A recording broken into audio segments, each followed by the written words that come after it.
Après minuit. Après minuit, le samedi, sur la 7 pendant 5 semaines, il ne se passera strictement rien.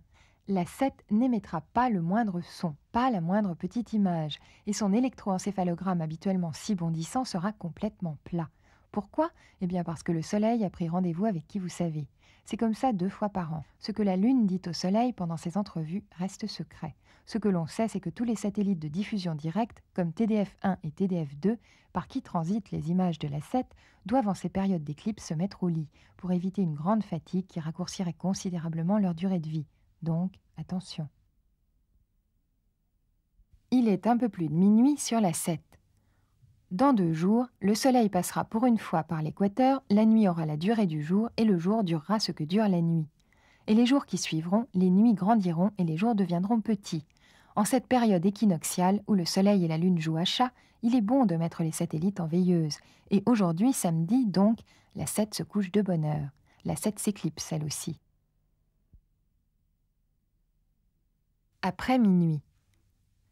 Si depuis 3 semaines, juste après minuit, la 7 s'arrête, pof, comme ça, eh bien la 7 n'y est pour rien.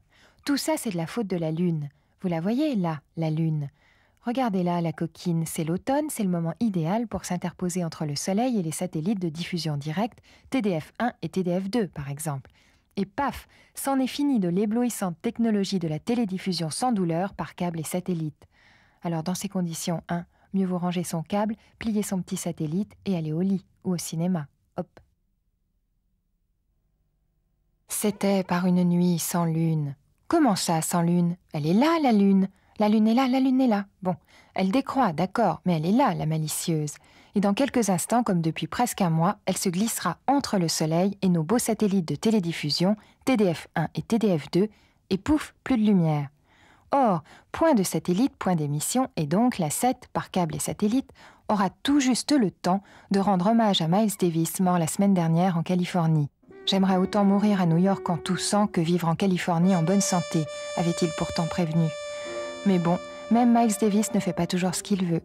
L'hommage de la 7 est bref, mais vibrant, et s'intitule « Miles Davis, 2 mots, 4 paroles ». Après minuit.